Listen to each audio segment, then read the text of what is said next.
사랑하는 자들아, 우리가 이같이 말하나 너희에게는 이보다 더 좋은 것, 곧 구원에 속한 것이 있음을 확신하노라.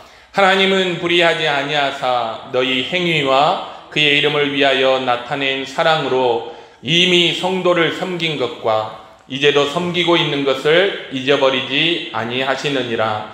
우리가 간절히 원하는 것은 너희 각 사람이 동일한 부지런함을 나타내어 끝까지 소망의 풍성함에 이르러 게으르지 아니하고 믿음과 오래 참음으로 말미암아 약속들을 기업으로 받는 자들을 본받는 자 되게 하려는 것이니라. 하나님이 아브라함에게 약속하실 때가 가리켜 맹세할 자가 자기보다 더 큰 이가 없으므로 자기를 가리켜 맹세하여 이르시되 내가 반드시 너에게 복주고 복주며 너를 번성하게 하고 번성하게 하리라 하셨더니 그가 이같이 오래 참아 약속을 받았느니라. 아멘. 오늘 말씀의 제목은 사랑하기 때문에입니다. 얼마 전에 어떤 사모님이 이렇게 같이 차를 타고 가는데 그런 얘기를 하시더라고요. 목사님, 저는 우리 목사님하고 이혼하고 평신도 되고 싶었어요. 왜냐면요, 우리 목사님이 우리 집사님들 사랑하는 것 보면 샘이 나더라고요.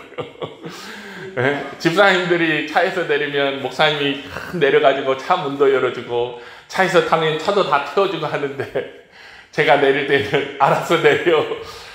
그래서 때로는 내가 사모가 아니라 집사이면 좋겠다, 평신도면 좋겠다, 그런 말씀을 하시더라고요. 한참 웃었습니다.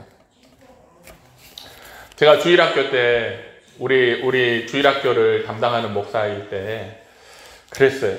다른 아이들 속에 우리 아이들이 섞여 있잖아요. 그런데 유독 다른 아이들에게는 참 관대해요. 아이들이 뭐 좀 잘못해도 그래 좀 관대한데 우리 아이들에게는 되게 엄격했어요. 그래서 우리 아이하고 우리 아이하고 싸우면 다른 애는 안 때리는데 특히 우리 오니만 이리 와, 손 내밀어 해서 막 손 때리고 그랬어요. 나중에 우리 아이가 그게 이렇게 가슴에 맺혔는가 보더라고요. 아빠 그때 왜 때렸어? 내가 잘못한 거 아닌데. 그렇더라고요. 대체적으로 보면은 이렇게 가까운 내가 사랑하는 사람에게 더 엄격한 것 같아요. 내가 사랑하는 내 자식이라 엄격하고 내가 사랑하는 내 교인들이라 또 엄격한 것 같기도 합니다. 오늘 보니까 9절에 사랑하는 자들아 우리가 이같이 말하나 그랬어요. 어떻게 말했냐면 사도가 히브리 교인들에게 매우 독하게 못되게 말을 했어요. 8절에 보니까 만일 가시와 엉겅퀴를 내면 버림을 당하고 저주함에 가까워 그 마지막에 불사름이 되리라. 히브리 성도들에게 이렇게 막 편지를 쓴 거예요. 무슨 말입니까? 야, 너희들 그러다가 버림받아, 너희들 그러다가 저주받아, 너희들 그런 식으로 믿음 생활하다가는 너희들 나중에 지옥불에 던져져. 이렇게 무섭게 말했어요. 그리스도인에게 여러분 이보다 더 독한 말이 있습니까? 만일 목사가 앞에서 갖고 당신들 그렇게 하다가는 다 지옥 갑니다. 똑바로 하세요. 막 이렇게 하면 그게 얼마나 강하고 혹독한 그런 말이에요. 예전에 제가 신학교 이렇게 강의 중에 우리 교수님하고 학생하고 논쟁이 붙었어요. 근데 그 논쟁 가운데 교수님이 학생에게 그런 얘기를 한 거예요. 신학생에게. 너 예수 믿고 구원받았는지 확인해봐. 너 정말 거듭났는지 한번 확인해봐. 여러분, 신학생에게 목사가 되려고 하는 사람에게 너 예수 믿는 거 맞아? 하니 얼마나 그때 난리가 났겠어요. 수업 시간에 막 싸움이 났다니까요. 목소리가 커졌어요. 지금 상황도 그런 거죠. 히브리 그리스도인에게. 너 예수 믿는 거 맞아? 너 제대로 믿고 있어? 너 그런 식으로 믿었다가는 너 지옥 가. 내가 볼 때 너 믿는 것 아니야. 이런 식으로 말하자면 굉장히 못됐고 독하게 말을 하고 있습니다. 그런데 이렇게 독한 말을 하는 대상을 누구라고 불렀냐면 오늘 말씀해 보면 사랑하는 자들아 그랬어요. 사랑하는 자들아. 9절에 사랑하는 자들아. 우리가 이같이 말하나. 사랑하는 자들아, 내가 너희들에게 이렇게 독하게 말하고 못되게 말하나? 그런 말이죠. 여러분, 우리는 때로는 사랑하기 때문에 하나님께서 우리에게 독하게 말씀하신다는 것을 알아야 돼요.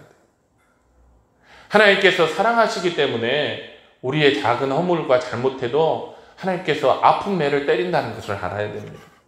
사랑하기 때문에 우리를 꾸짖고 사랑하기 때문에 징계하신다는 것을 알아야 돼요. 그 교수님도 여러분 멀리 그 외국 땅에까지 그렇게 목사가 되겠다고 공부하러 온 그 제자가 귀하기 때문에 올바른 신학을 해라, 너가 제대로 신학을 해라 하는 그런 마음에서 강하게 좀 못되게 그렇게 말씀하신 거예요. 오늘 본문을 보면 히브리 그리스도인의 상태가 여러분 그런 말을 들을 만큼 심각한 상황은 아니었어요. 9절에 보니까 사랑하는 자들아, 우리가 이같이 말하나 너희에게는 이보다 더 좋은 것, 구원에 속한 것이 있음을 확신하노라. 10절에 보면 하나님은 불의하지 아니하사 너희 행위와 그의 이름을 위하여 나타낸 사랑으로 이미 성도를 섬긴 것과 이제도 섬기고 있는 것을 잊어버리지 아니하시느니라. 히브리 성도들은요, 지금 매우 어려운 상황이에요. 그 어렵고 힘든 상황에서도 지금까지 잘해오고 있는 거예요. 여러분, 그때가 기독교 역사 가운데 가장 박해가 심한 때, 10명의 로마 황제들이 연이어서 10명의 로마 황제들이 기독교인을 잡아다가 불태워 죽였습니다. 산채로 막 가죽을 벗겼어요. 끓는 기름에다 던지고 목을 자르고 손과 발과 다리를 자르고, 여자 성도들에게는 더 말할 수 없는 정말 끔찍한 그런 만행을 저지르는 때가 그때예요. 이유는 하나, 예수 믿는다는 이유로. 그러니 얼마나 무섭겠어요. 길거리 나다니는 것도 무서웠다니까요. 예배 시간에 교회 오는 것도 무서운 거예요. 그때는 이제 좀 큰 집에서 성도의 가정에서 모였으니까 그 성도의 가정에 예배 드리러 가는 것 자체가 목숨을 건 거였어요. 무서운 시대였어요. 그런 시대의 히브리 성도들이 그래도 그 시대에 다른 교회들을 돕고 다른 교회들을 섬기고, 어려운 성도들 있으면 가서 돕고 섬기고 헌신하고 봉사하고, 오랫동안 그 일을 감당해오고 있어요. 그래서 하나님께서도 너희가 그렇게 한 사실을 하나님께서도 잊어버리실 리가 없어, 다 기억하셔 라고 이렇게 말씀하고 있습니다. 여러분, 그러면 칭찬받아야 되잖아요. 칭찬해줘야 되잖아요. 너희 진짜 수고한다 해줘야 되잖아요. 그런데 여러분, 살다 보면 어떤 때는 당근보다 채찍이 필요한 순간이 있습니다. 지금 이 순간이, 지금 이 히브리 교회 성도들에게 당근이 필요한 때가 아니라 지금 채찍이 필요한 때. 잘못해서 그런 것이 아니라 지금 그들이 처한 상황이 칭찬하고 있을 상황이 아닌 거예요. 왜냐? 그 고난 때문에 지금 히브리 성도들 흔들리고 있잖아요. 다시 유대교로 돌아갈까? 내가 이렇게 목숨 걸고 예수 믿어서 무슨 소용이 있어? 내가 이렇게 목숨 걸고 예수 믿는다고 누가 알아놔줘? 정말 지금 믿은 지 얼마 안 됐으니까 그럴 거 아니에요. 더욱더 진짜 구원 받을까? 정말 예수 믿으면 내가 천국 갈까? 막 이런 마음의 갈등들. 여러분, 한마디로 위기의 때이죠. 위기의 순간이에요. 정신줄 잠깐 팍 놓으면 여러분, 귀한 내 형제들이 다 말하자면 예수께로부터 떨어져 나가서 지옥 가게 생겼어요. 멸망하게 생겼어요. 얼마나 그 상황들이 위기냐면 5절에 그랬잖아요. 하나님의 선한 말씀과 내세의 능력을 맛보고도 타락한 자들은 다시 새롭게 할 수 없다. 지금 위기의 순간이에요. 그래서 사도가 강하고 독하게 하나님의 말씀을 가리키고 있는 거예요. 베드로도 여러분 비슷한 경험을 했죠. 예수님께서 베드로에게 뭐라고 얘기하셨어요? 한번 사탄아, 내 뒤로 물러가라 그랬어요. 너는 나를 넘어지게 하는 자로다.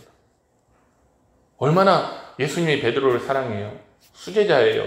근데 그 수제자에게 예수님이 사탄아, 내 뒤로 물러가라. 너는 나를 넘어지게 하는 자로다. 아주 독하고 무서운 말씀을 하셨어요.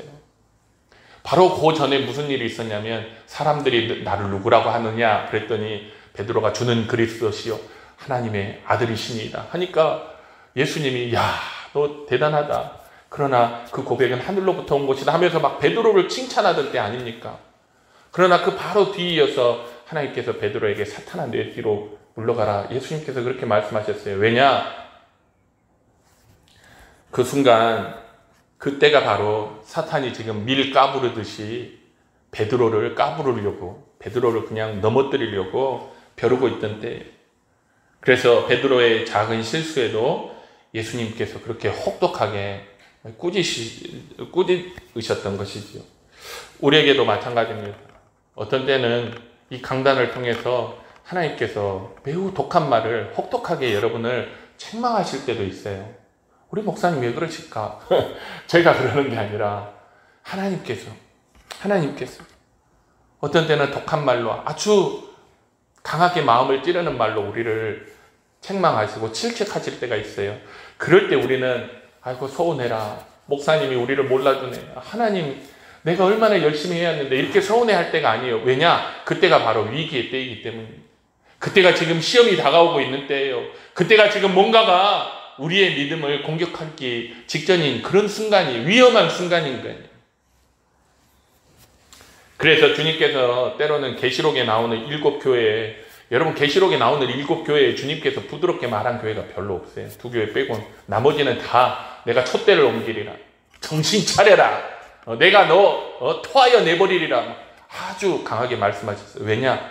그때가 바로 정신 차려야 될 때, 우리가 서로 칭찬하고 격려하고 있을 때가 아니라 정말 허리띠를 졸라매야 될 때이기 때문에 그렇습니다. 사람들은 대체적으로 그런 말 들으면 서운하죠. 칭찬받으면 좋아해요. 칭찬받으면 누가 목사님 잘한다 그러면 너무너무 좋아요. 네. 그러나 칭찬을 계속 받는 것은 그 사람을 위험하게만 해요. 때로는 필요하죠. 그러나 칭찬이 일색인 것은 결코 우리에게 유익이 되지 않습니다. 상황에 합당한 말, 위기의 때에는 독한 말, 위기의 때에는 정신이 바짝 깨이는 그런 말이 우리에게 필요한 것이죠. 그러므로 여러분도 하나님으로부터 그런 말씀들이 우리에게 전해질 때 서운해하거나 그러지 말고 그 교훈과 책망 가운데서 우리를 사랑하시는 그 하나님의 마음을 읽어낼 수 있는, 그래서 그런 때 더 정신 차리고 믿음의 허리띠를 조여맬 수 있는 교회와 성도들이 되시길 주님의 이름으로 축원합니다.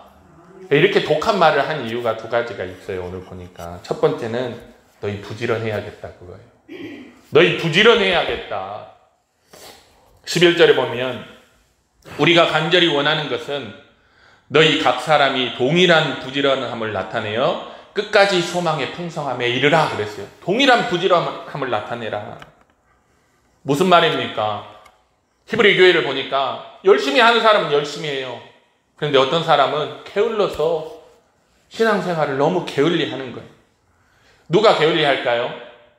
마음이 흔들리는 사람이 게을리 하죠. 마음이 흔들리는 사람이. 마음이 흔들리니까 예배도 잘 안 나오고, 마음이 흔들리니까 기도도 잘 안 하고, 마음이 흔들리니까 하나님의 말씀을 읽는 것도 별로 없고, 점점 신앙에서 멀어지고 있는, 게을러지는 사람들이 있는 거예요.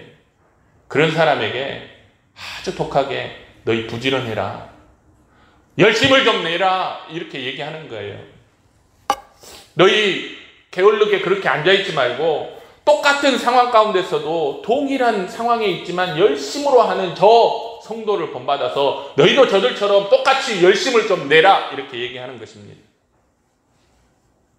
공부가 안 될 때는요, 공부를 열심히 잘하는 친구 옆에 있어야 돼요.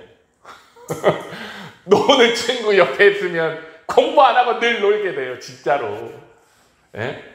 먹는 거 좋아하는 친구 옆에 있으면 늘 먹게 돼요. 그래서 내가 공부를 좀 하고 싶다 그러면 공부 열심히 하는 친구 옆에 있어요. 마음이 느슨해질 때, 그때는 뭔가를 열심히 하는 사람들을 보고 그 사람 가까이 가면 나도 동기부여가 되는 거예요. 시험이 올 때, 우리 신앙생활에, 우리 교회에 시험이 올 때 마찬가지예요. 열심히 신앙생활 하는 사람 보고 그 곁에 가야 돼요. 그래서 같이 예배 드릴 때 예배 드리고, 기도할 때 기도의 자리에 같이 가고, 그렇게 해야 게으름에서 벗어날 수 있는 것입니다. 한국교회가 여러분 어떻게 여기까지 올 수 있는지 아세요? 교회들마다 꼭 한 사람이 열심히 하는 사람이 있었어요. 정말 눈이 오나 비가 오나 열심히 하시는 분이 있었어요. 정말 그분들의 열심이 모든 교회의 본이 된 거예요. 그래서 마음이 조금 느슨해질 때, 우리 신앙이 좀 게을러질 때 그분 보고 내가 그렇게 하면 안 되지. 저분이 저렇게 열심히 하는데 나도 열심히 해야지 하면서 새벽기도도 나오고 금요철야도 나오고 예배마다 열심히 하고 봉사도 하고 교사도 하고 했던 거예요. 그 한 사람의 열심이 모여서 결국은 한국교회가 여기까지 왔어요. 지금 히브리 교회에 그나마 소망이 있는 게, 이 히브리 성도들의 교회는 열심히 하는 사람이 지금 더 많은 거예요. 그러니 게으른 사람에게 야, 동일한 부지런함을 좀 나타내라, 이렇게 말할 수 있는 것입니다. 여러분, 한 사람 한 사람의 열심이요, 주님으로부터 멀어지는, 신앙으로부터 멀어지는 형제를 살릴 수 있어요. 나 한 사람이 열심히 신앙생활하면 내 주변 사람들도 열심히 하게 돼요. 우리 사동교회가 열심히 신앙생활 하잖아요. 그러면 울릉도의 다른 교회들도 보고 배운다니까요. 그 교회들도 동기부여 받아요. 야, 사동교회가 저렇게 열심히 하니 우리도 열심히 해야지, 이렇게 되는 거예요.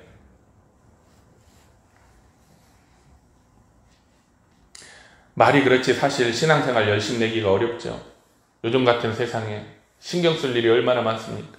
할 일이 얼마나 많아요. 정말 요새는 할 일 많아서 교회 못 나온 사람들 진짜로 있어요. 할 일이 많아서. 너무 바빠서 교회 못 나온 사람들이 많아요. 거짓말이 아니에요. 목사님 저 바빠서 못 나. 그게 진짜라니까요. 할 일이 산더미 같이 많아요. 또 세상이 얼마나 복잡해졌습니까? 옛날에는 때르릉 하면 집에서 여보세요 전화 받으면 되는데, 요새는 뭔 스마트폰이 나왔고 어르신들 가운데는 스마트폰 배우러 다니는 분도 있어요. 컴퓨터 배워야 될 게 얼마나 많습니까? 전화기도 배워야 돼요, 이제는. 그러니까 사람들이 시간이 없는 거죠. 그래서 어떤 분이 그런 얘기를 하더라고요. 그냥 맞다 속으로 생각했어요. 우리 신앙생활을 제대로 하려면 우리 주변을 정리해야 돼요. 우리 생활도 마찬가지잖아요. 책상도 어질러졌고 방도 어질러졌고 이불도 그냥 개지도 않고 이불도 펴져 있고, 책도 여기저기 널브러져 있고, 밥 먹고 나서 설거지도 안 하고 쌓여 있고, 그러면 뭔 일을 해야 될 때 못 한다니까요. 설거지 하느라고, 이불 개느라고, 청소하느라고. 그거 다 하고 나면 뭐예요? 할 시간이 없어요. 내가 정작 해야 할 그 일을 할 시간이 없고 해야 할 에너지가 없습니다. 그래서 신앙생활도 마찬가지라는 거예요. 우리가 하나님 앞에 예배드리고 기도하고 성경 읽고 그런 모든 신앙생활을 하기 위해서는 우리 주변의 생활들을 정리해야 돼요. 안 만날 사람 안 만나고, 그때그때 다 밥 먹으면 바로 설거지하고 일어나면 바로 이불 개놓고 모든 우리의 삶을 가지런하게 딱 정돈해놔야 우리가 하나님 앞에 에너지도 그런 에너지가 남아서 하나님 앞에 기도할 수 있는 에너지, 예배할 수 있는 에너지, 찬양할 수 있는 에너지가 남아있는 거예요. 뭔가를 좀 덜 해서 에너지를 남겨놔야 우리가 교회도 다니고 열심히 신앙생활도 하고 할 수 있는 것이죠. 그러므로 저는 그게 참 맞다고 생각해요. 우리 교회도 우리 성도들도 여러분의 삶을 한번 이렇게 정리해 보세요. 정말 우리가 불필요한 거 많이 하고 있어요. 그 불필요한 것들 다 가지치기 하고 오직 그 시간들을 모아서 하나님 앞에 나아갈 수 있는 교회와 성도들이 되시길 주님의 이름으로 축원합니다. 두 번째는 끝까지 인내해라, 그거예요. 너희들 정신 차리고 끝까지 인내해라. 11절에 끝까지 소망의 풍성함에 이르러, 12절에 게으르지 아니하고 믿음과 오래 참음으로 말미암아 그랬어요. 여러분, 신앙은 인내예요. 기도 응답 받는 것도 인내예요. 여러분 기도하시죠? 여러분 기도하고 계시잖아요. 저도 이 기도가 자꾸 안 하게 돼요. 자꾸 안 하게 되니까 얼마 전부터 다시 옛날에 쓰던 기도 수첩을 다시 꺼내서 쓰기 시작해요. 수첩에다 기도 제목을 써는 거예요. 매주 기도 제목을. 그거 읽는 거예요. 그거 읽고 기도하고 그 수첩 갖고 다니면서 그 기도의 제목들이, 여러분 끝까지 인내하고 기도하면 하나님께서 반드시 응답해 주실 줄 믿습니다. 여러분 복 받는 것도 기다려야 돼요. 그때그때 안 주셔요. 우리가 기다리고 시간이 무르익었을 때 하나님께서 우리에게 복을 주십니다. 그래, 신앙생활은 참고 인내하는 것이 신앙생활이에요. 천국 가는 것도 참고 인내해야 된다며요. 내일 가고 싶다고 에이 하고 할 수 있나요? 참고 인내해야 되죠. 고난 가운데 있는 히브리 그리스도인들에게 필요한 것이 바로 참고 기다리는 거예요. 그 뒤에는 반드시 하나님께서 복 주시고 복 주신다고 하신 그 말씀을 반드시 이루어 주실 줄 믿습니다. 그래서 믿음의 조상 아브라함도 끝까지 참고 기다려서 하나님께서 주시기로 한 복을 받았잖아요. 자, 이삭도 태어나고. 시편 66편 12절에 보면 그런 말씀이 있어요. 주께서 우리를 끌어내사 풍부한 곳에 들이셨도다. 이 말씀만 보면 얼마나 좋아요. 하나님께서 우리를 끌어내서 어딘가에서 이렇게 끌어내서 풍부한 곳에 아주 좋은 곳에 우리를 들이셨다. 근데 그 전까지의 상황을 보면 이 앞구절이 그래요. 하나님이여 주께서 우리를 시험하시되 우리를 단련하시기를 은을 단련함 같이 하셨으며 우리를 끌어서 그물에 걸리게 하시며 어려운 짐을 우리의 허리에 메어두시고 사람들이 우리 머리를 타고 가게 하셨나이다. 우리가 물과 불을 통행하였나이다.